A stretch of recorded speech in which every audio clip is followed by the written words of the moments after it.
Thank you for staying with us. Now we head straight back into our conversation on national security.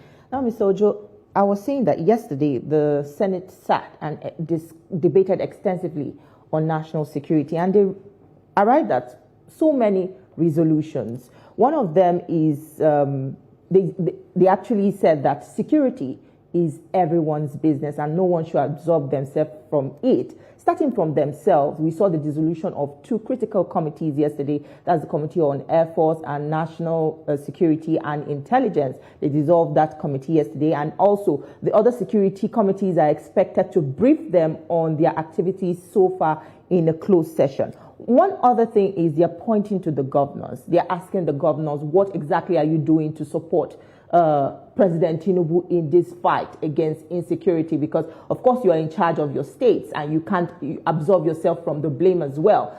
I would say that would it be a case of total negligence and lack of political will so far that allowed this issue to generate to this extent, and now is sort of like they are just waking up and saying that, oh, we are actually caught in the middle?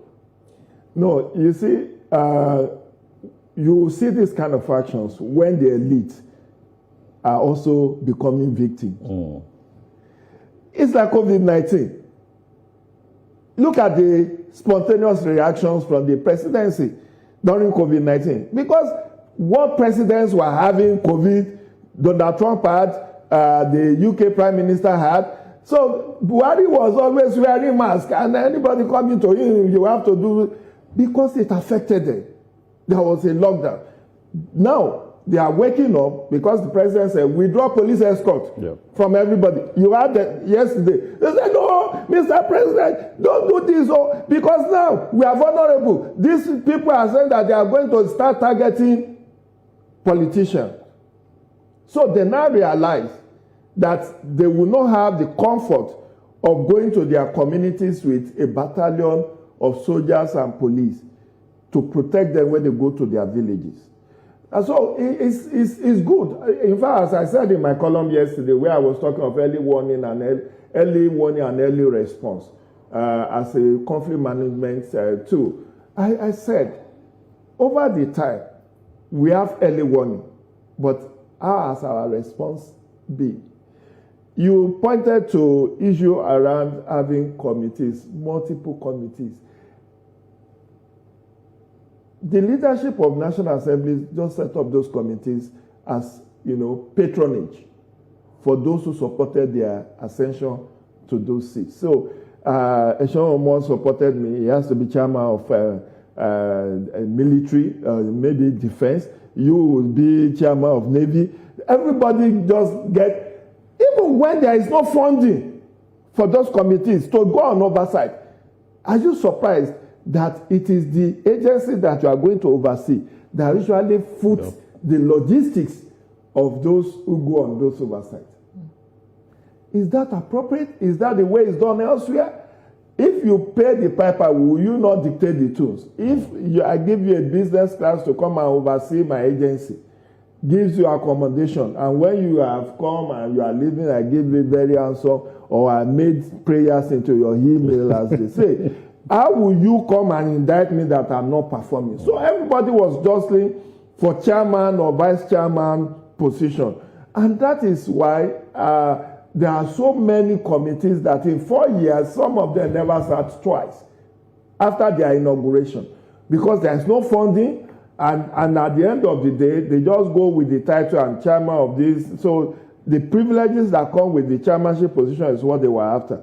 But it's good. And then when you talk about the state, a lot more is expected of state government.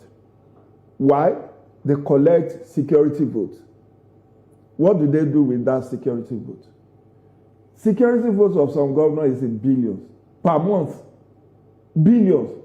And because there is no accountability quotient, there is no retirement of security votes. In fact, organizing prayer session is perceived as part of security. You saw Governor Zulu. Did he not declare a day of fasting and prayer this week? That's part of security. Let's pray to God. It's part of security to come and secure us. We lived for God what we should do ourselves. Do you know, about 2016 or 2017, there was something that shocked me, which I read in the paper. It's now been contradicted, where Ibrahim Magu, former EFCC chairman, openly told governors at that time that we had it on good authority that some of you orchestrate conflict, crisis in your state because you want to jack up your security vote. That's the governors. That's the governors. He was indicting them. Ibrahim Magu, you can fact check me on this, that he had it on intelligence as some governors will deliberately orchestrate problem in their state because they want to be able to convince the state assembly to increase their, security vote. So you are facts. What do these governors do with security vote? 500 million, 1 billion every month. You just buy 20 operational vehicles for police, pocket the rest. Nobody asks, what do you do? And there is also this element of mole and fifth columnists that needs to be tackled. Because if you listen to what the governor Nasir of Kebbi said, they had intelligence from DSS that abduction was going to happen. The DSS, they said soldiers were deployed to that school, Maga school. But the soldiers left, and in less than 40-45 minutes after the soldiers were removed, the attack took place, 25 people were abducted. So what happened? We've seen the case with Brigadier General Musa Uba, who was shot by ISWAP. How come ISWAP was able to intercept the intelligence? People said there should have been a dedicated communication line between the field officers and the control room, not using an open source. Mr.